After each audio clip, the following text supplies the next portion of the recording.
Hello and welcome back to Maths with Mitch. Today we are looking at an introduction to algebra.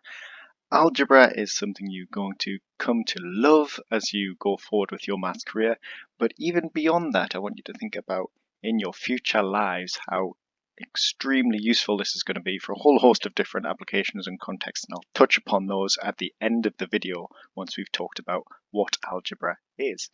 So firstly, with algebra, what is it? What is algebra? I'm sure you've heard of it before, but essentially it is when we have a situation with either unknowns or variables in an equation. So we're going to represent those numbers with letters. Usually letters, they could be different symbols, but we're usually going to be using letters of the alphabet. So what do I mean by that when we have an unknown?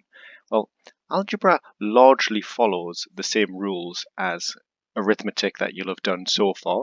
So whenever you've looked at a situation with an equation, so let's say for example we have 2 plus 3 equals.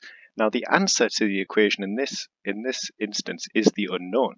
So here 2 plus 3 is 5, and that was the unknown at that point. You were trying to find out what that value was. But what if we have a different construct of the same equation? This time our unknown was this value here, and we said that equals to 5. So because we've got an unknown, we can represent that with an algebraic symbol.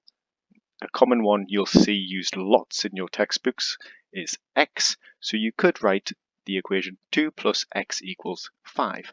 Now we know from above here that 2 plus 3 equals 5. So we can say x equals 3. And in that instance, algebraically, we've solved that equation because we found the value for x, which is what we were trying to find, just in a little bit of a different format. Now, similarly, we could have written it. We could have written a equation where this was the unknown value, and we had plus 3 equals 5. Now here, that's the same equation, but this time we can represent the unknown in a different place. And if we were to again call that x, we know from our previous equation that 2 plus 3 equals 5. So x equals 2. But that's a little confusing, isn't it? Because we've just said x equals 3 and x equals 2. So the first thing to understand here is that a symbol can be a different value, but only a different value if it's used in a different equation. It can't be used, two different values can't be used for the same symbol in the same equation. So what do I mean by that? So if we were to look at the same equation here, 2 plus 3 equals 5.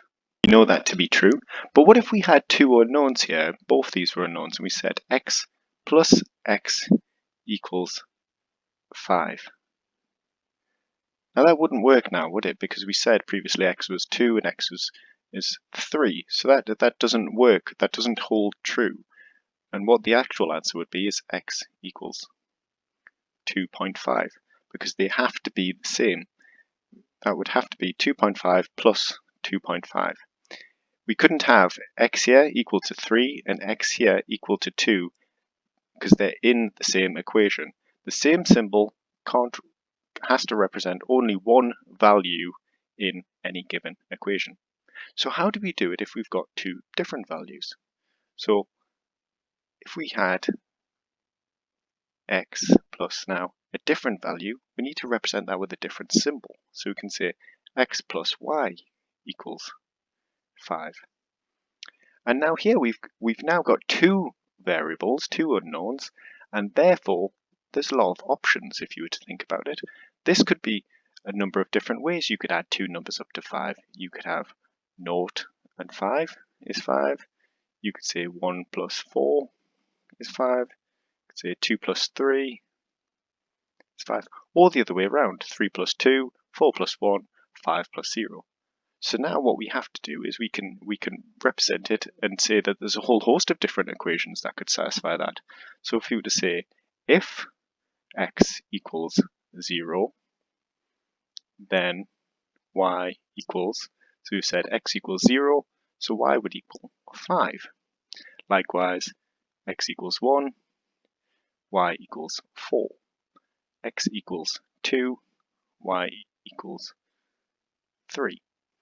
So here what I want you to understand is that a letter represents a value, but it can only represent one value in a given equation. So if you have multiple different values, multiple unknowns, you'll be using different letters to represent all those different unknown values. So as I say, you can use the letters to represent different values, but you can also have numbers without values. They're known values in an algebraic equation, and we might call that a constant. So that is a constant value as opposed to the letters representing variables or unknowns. So we have variables and constants. And we say constant as in that equation, that is always the value 3. That's not changing. Now you might rearrange, simplify the equation, and we can arithmetically change the values of constants as we change the equations. But that is a constant value at that point. That is a 3, as opposed to the letters, which could be variable terms, and you might change the inputs that you're going to use.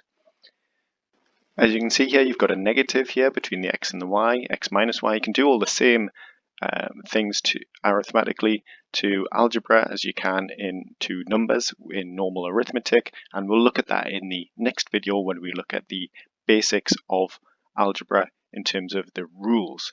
But for the minute, what I want you to take away from this video is algebra is used when we have variables and unknowns, and we'll therefore represent those with letters of the alphabet. The constants are represented with values in terms of numbers. However, you may, as we move forward, you may also use letters to represent those. And as a letter must only in an equation represent a single value.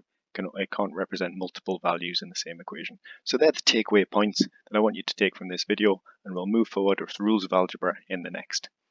But before we get into those rules, I really want to stress the importance of why this is going to be important to you. You'll start to use algebra in absolutely everything you do now moving forward in maths, but it's not just important for you passing some exams. This is going to be benefit for pretty much any strand of work that you might enter into, whether it be business and you're looking at graphs, you're looking at break-even points, how many sales you need to make for something to be profitable. You can use algebra to represent those physical problems in the real world.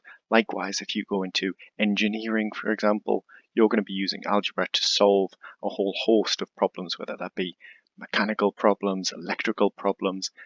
They're all going to be aided by the use of algebra.